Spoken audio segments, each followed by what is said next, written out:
यहाँ पे एक लड़का है, देख सकते हैं। ये लड़का अभी शिल्पी राज से मोहब्बत कर रहा है। शिल्पी राज लोक गायिका, भोजपुरी के बहुत बड़ी गायिका है और उससे इनको प्यार हो गया है। क्या नाम पड़ेगा हो? जी हमारा नाम सुनील सुंदर है। तारा प्यार हो गई बा?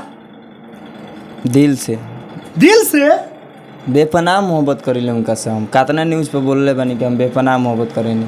हम मिले के चाहतनी, इतना प्यार बा कि हम अब हनुमान नानू हो किसी सिनेमा फाड़ के दिखा देम। हम पगला गई बड़ा का? तू केकरा से प्यार कैले बड़ा? शिल्पी से प्यार कैले बानी। शिल्पी के है पता बता? एकदम भोजपुरी के सुपरस्टार गायिका शिल्पी राज, उनकर पगला दीवाना सुनील सुंदर। सुनील सुंदर तू गाना बना देले बड़ा हो जी। माने तू लो ना सुधर बलो, ई नौटंकी लागल रही। ई भैया ई सुधरे के बात नहीं, दिल से प्यार बा। हम कैसे बताई? वो तो इतना भीड़ में रहता रही कि हम करके कैसे बताई? वो इतना भीड़ बाड़ी के अभी 3-4 दिन भइल फॉर्च्यूनर ले बड़ी हमनी के बाद। ऐसा दीवाना कितना कुचला जाला लो फोटो लेवे खातिर। कौनो दिक्कत नहीं कि धक्का मारल जाला। दिल से हम मोहब्बत कर हम डेराई वाला थोड़े बानी। मोहब्बत जब दिल से बाबे तो डेराई के कौची बात बा? जब दिल से मोहब्बत है। अभी देख रहे हैं ऐसे ना हमको, हम शॉर्ट उनका फोटो हमारा लगा रहता है ना, वो हम पहन के घूमते हैं, लेकिन आज दूसरा शॉर्ट पहन क्या गईले बड़ा? तनी गाना सुनावा, ओकरा बाद तारा से हम बतिया। वो गाना ना भैया, वो हमारे दिल के बात है, रियल फीलिंग, हमारे रियल स्टोरी है। वो गाना ना है, गाना ओकरा के बस दिल के बात गा दिले बानी कि हमार बतिया दिलवा के बतिया शिल्पी सुन ले, बस इतने हम चाहते कि भले हम नहीं खोइनी हो बाकी तहरा के जान खियनी हो, कि भले हम पीछे रह गईनी बाकी तहरा के आगे बढ़नी हो।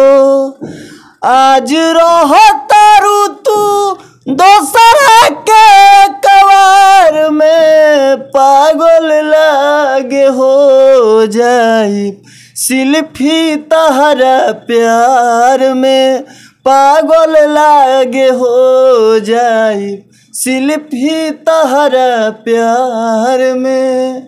नदी गया किनारा गया एक टूटा हुआ दिल का सहारा गया, नदी गया किनारा गया एक टूटा हुआ दिल का सहारा गया, कोई पूछ दे कि सुनील बेचारा कहाँ गया तो एक गाँव वालों बता देना सबसे कि शिल्पी के प्यार में मारा गया, शिल्पी के प्यार में मारा गया।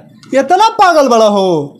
हई हई तन देखाओ तो होता नहीं, हई जूम करके लियाओ तो लगे, हई देखाओ तो हई डीपी लगौले बड़ा, हई का है डिस्प्ले पर लगौले बड़ा शिल्पी के फोटो। इस सुबह में हम पूजा करीले शिल्पी के। का पूजा करीले शिल्पी के कि उनकरा से भेंट होखो हमार। इतना प्यार? जी एकदम दिल से मोहब्बत है महाराज। उम्र देखत रहा अपन? उम्र से का, दिल हमारा प्यार करने के लायक हो गया है, उम्र से मतलब नहीं, हम दिल से प्यार करते हैं। शिल्पी भोजपुरी इंडस्ट्री के बहुत बड़ा गायिका बाड़ी।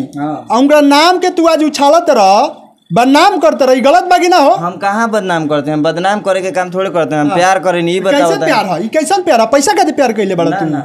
धन कैसे उनका प्यार भइल बता रहा? अरे हमार दिल फेफड़ा करे सब उनकरा के दे सकत नहीं, उतना प्यार करे नहीं। माने का उनकरा में तू देखला कि तारा प्यार हो गई? का उनकरा में खासियत बा? कौना चीज पर तू लुभा गइल? खासियत उनका में का नहीं खे रहो बताई? प्यार करे खातिर का चाहिए? का चाहिए? कुछ भी से प्यार हो सकता है। काची से तारा प्यार? कुछ भी से प्यार हो सकता है। शिल्पी राज के काची से तारा प्यार भइल बा? अब वो शिल्पी मिली है तब न बताएम। हाँ इतना भीड़ में रहते रही, उनका काम कहाँ नहीं कि गईले जो है पटना गई रहनी जो है वहाँ ना मिलल, दिल्ली गई तो गणेश नगर में पूरा स्टूडियो बाड़ी सन, वहाँ गई तो सब लोग हमारा कहता कि यहाँ शिल्पी ना रही। एक बार वीडियो देख के हम गई रहनी लेकिन ना भेंट भइल। अब हम कैसे बताएं? बस उनका से भेंट हो जाए एक बार, ये चाह। माने शिल्पी के तू पीछे पीछे पूरा घूमत रह देश दुनिया? बहुत जगह हम गइल बनी, प्रोग्राम में जाते रह तू? प्रोग्राम में हम गइल बनी एक दो, लेकिन वो इतना भीड़ में बाड़ी के बॉडीगार्ड में हमरा के हटा दिलो। तो बॉडीगार्ड में तारा धक्का मारिए दी? तारा प्यार अपना औकात में हो तब न हो। प्यार औकात से थोड़े होला भैया, दिल से होला प्यार, औकात से थोड़े प्यार होला। दिल से होला तो वन साइडेड लव बता। अब वन साइडेड एकरा के मानल जाई। बस हमार उ बतिया सुन ले दिलवा के बतिया, हम गाना नहीं गौले शिल्पी, हम अपन दिल के बात गौले बनी। तू अब जौन सोच ठीक बा, हम अपन दिल के बात गौले बनी, रियल स्टोरी बा हमार, हम दिल से तरह से प्यार कर। बताइए ये सिंगर के दिखाओ रे भाई, दिखाओ इसको। ये सिंगर है, इनका उम्र अभी हुआ नहीं, शिल्पी राज से इनको मोहब्बत हो गया।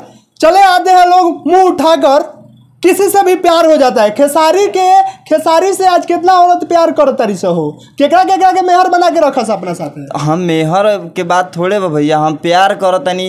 अब उम्मीद ड्रामा नहीं है भैया, ना सुधर बोलो तू लोग। अभी उनकरा से हम कैसे बताएं कि हम इतना प्यार करतनी नु। क्या कर सकत रह शिल्पी खातिर? बैठो तो कुछ भी बैठो तारा कर निकाली क्या करबो शिल्पी खातिर? बहुत कुछ कर सकते हैं। एक दिन के ऊपर मेकअप के खर्चा तारा समझ ली, किडनी बेच दे में मेकअप के खर्चा चलावे खातिर।